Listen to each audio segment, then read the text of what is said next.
fiddin, hati kita berada di mana?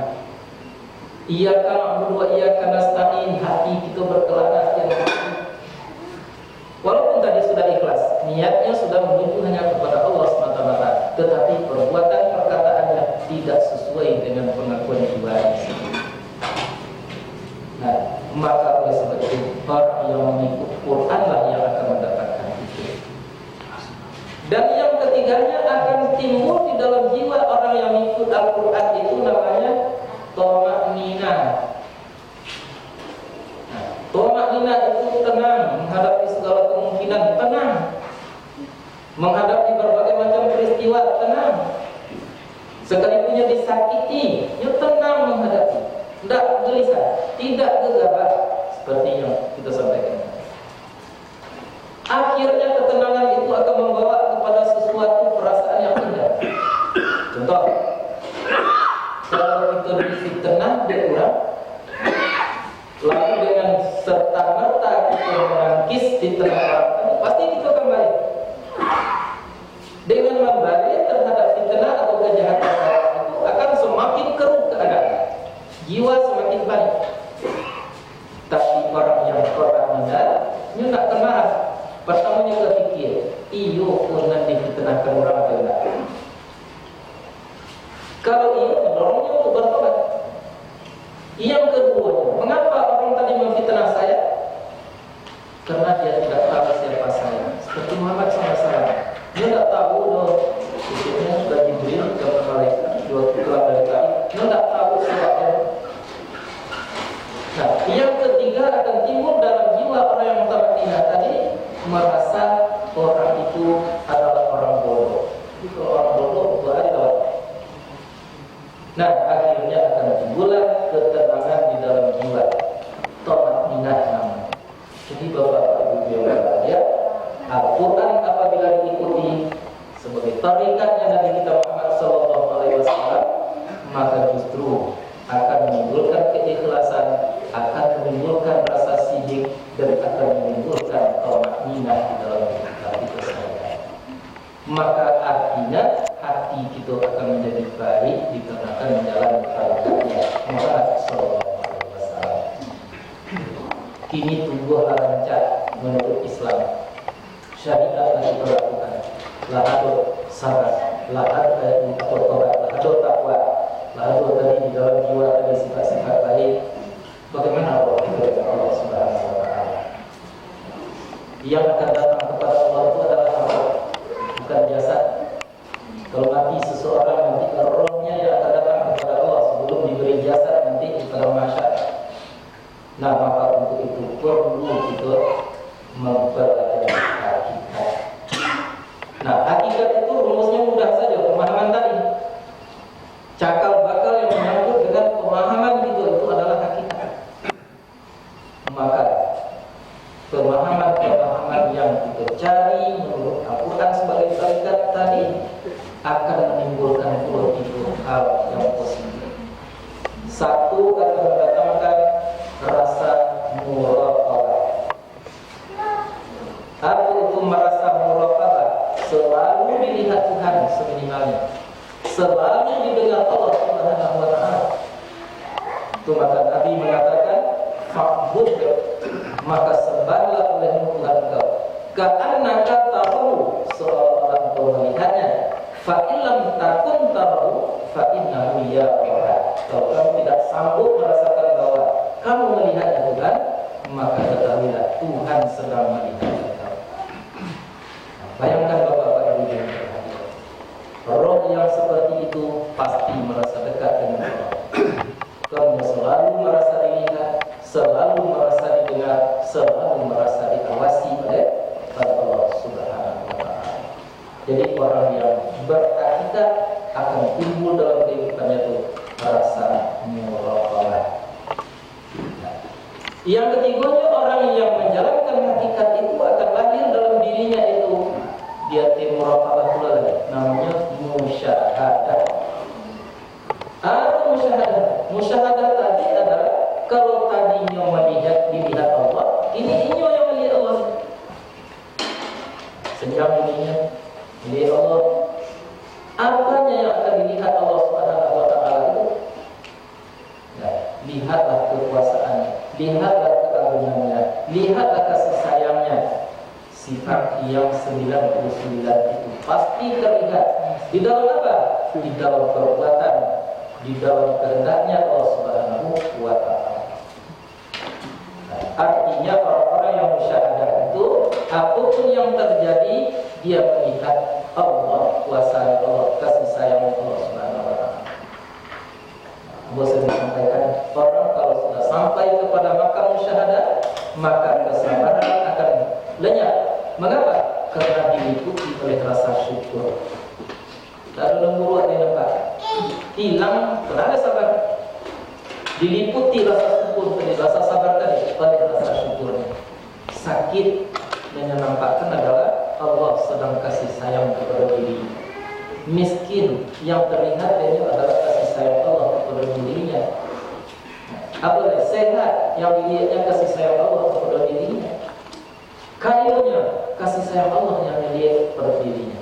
Maka itu sebabnya para orang-orang yang sudah sampai kepada makam syahadat, terutama para rasul yang Nabi Allah Subhanahu wa Ta'ala, sewaktunya menderita suatu yang tidak mungkin diterima oleh para biasa, bersyukur kepada Allah Subhanahu wa Ta'ala.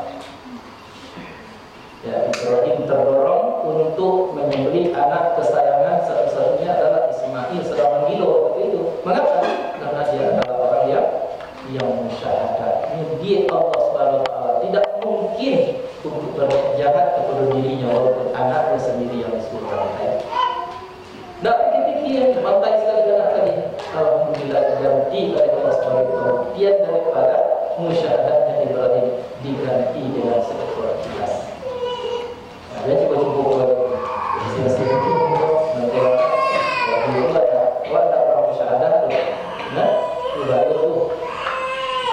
Jadi bapak ibu dia itu yang kalau menimbulkan orang yang berakibat banyak. Nah, kemudian yang ketiga yang akan timbul pada diri orang-orang yang berhakikat itu adalah ma'rifat. Mengenal Allah Subhanahu wa Ta'ala sebagaimana dia mengenal Allah sewaktu dia di alam arwah. Alastu bi rabbikum qalu bala syahidan. Adakah tiada ada aku yang Tuhanmu? Maka roh pada waktu itu menjawab, benar, aku saksikan, tidak ragu lagi bahwa memang Engkaulah yang Tuhan aku. Tak usah kita bahas. Maka oleh sebab itulah dua tauhid yang harus berjalan dalam kehidupan, yang membedakan antara si kafir dengan si mukmin. Yang pertama adalah tauhid rububiyah. Alastu bi rabbikum qalu bala syahidana. Siapa yang Rabb kamu? Rububiyah Allah, dan ini hilang setelah lahir ke permukaan bumi. Nah, dikarenakan hilang itu, maka tauhid uluhiyah tidak pernah muncul dalam kehidupan. Orang yang menjalani yang tadilah yang akan mendapatkan rasa uluhiyah, dan kemudian rasa rububiyah akan datang dengan sendirinya. Itu makanya Bapak Ibu dia, kalau kita bertanya ke orang kafir, siapa menciptakan langit dan bumi, dia mengatakan Allah. Itu tauhid rububiyah. Kalau lain Allah, kali ini sekalipun kalau kita bisa ngomong, kita akan bertanya kepadanya, dia akan menjawab, siapa yang menciptakan langit dan bumi? Allah. Jadi, tapi siapa yang kamu patuhi, siapa yang kamu takluk di dalam kehidupanmu? Nah, baru mulai.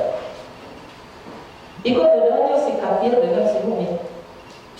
Orang kafir keduanya itu tuntas tanya, siapa yang menciptakan langit dan bumi? Allah. Berarti rububiyahnya. Siapa yang kamu patuhi, siapa yang kamu taklukkan jiwamu kepadanya? Allah juga. Itu namanya uluhiyah. Dikarenakan tidak berjalan menurut Nabi tadi, tabiat tadi tidak mengikut Nabi beragama, maka justru diberikan. Dia mengaku juga Allah yang Tuhan, Allah yang mencipta, tapi yang dia patuhi yang lain-lain, yang dia takuti yang lain-lain. Mana takut itu kini kau sudah sembahyang basak sebulan. Maka dia sembahyang atau basak 3 bulan.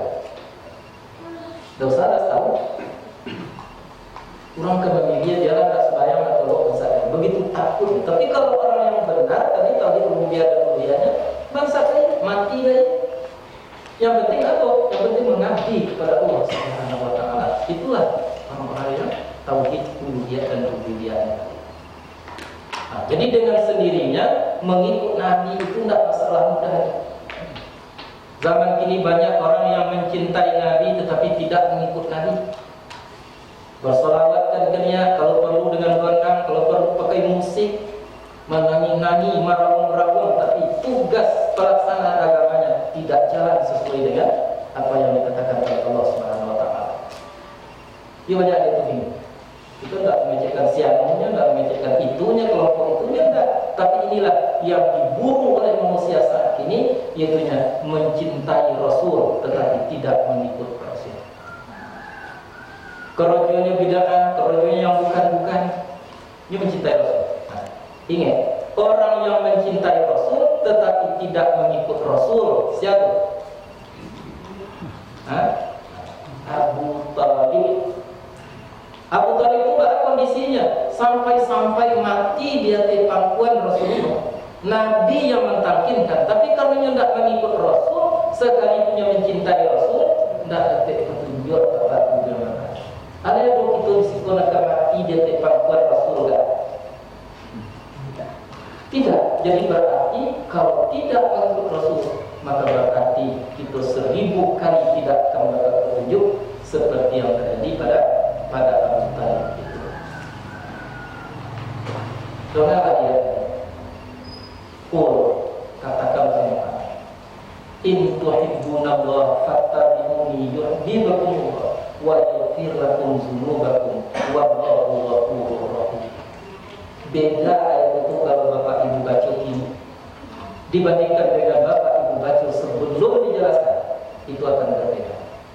Sentuhannya akan lain, rasulnya akan lain. Nah, maka oleh sebab itu memang benar-benar Quranlah sebagai petunjuk kita di dalam kehidupan kita sehari-hari. Nah, berikutnya qul atiullah, katakanlah ikutlah Allah dan Rasul. Mengapa berulang-ulang Tuhan? Ya tadi dikatakan fattabi'uni, kini ati'u oleh Allah kalimatnya. Beda kata dengan ta'ati'u, beda. Ati'u tadi itu orang yang ittabi'u, itu belum tentu ati'u. Beda ya? Lah diikuti Nabi seperti kita tadi, belum tentu itu ati'u. Apa bedanya?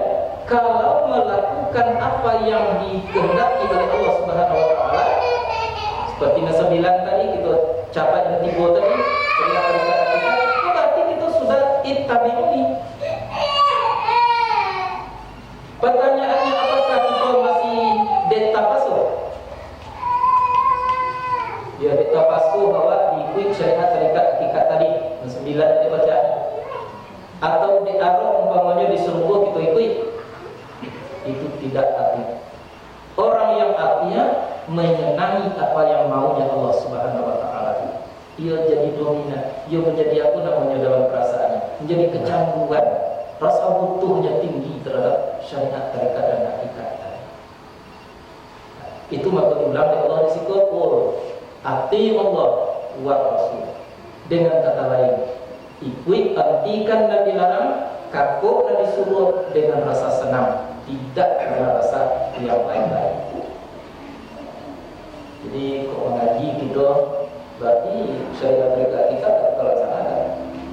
Tapi di dalam pengajian masih tersambung perasaan kita pada hal yang tidak enak, tidak lezat, itu berarti tidak aktif. Nah, fa in tawallau, maka jika berpaling kamu, tidak mau kamu dituntun, tidak mau kamu dibimbing seperti itu, fa innallaha la yuhibbul kafirin, berarti kamu engkar, maka Allah tidak kasih kepada orang-orang yang engkar. Mari kita diskusikan terlebih dahulu pertanyaan silakan.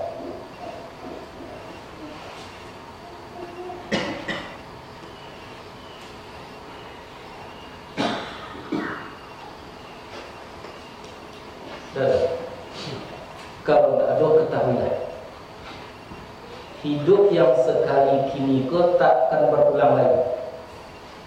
Walaupun ada dalam riwayat orang yang mati 2 kali, tetapi yang jelas kehidupan di dunia ini tidak akan berulang lagi. Kalau kita gagal dalam kehidupan yang sekali itu gagalnya seterusnya sampai neraka.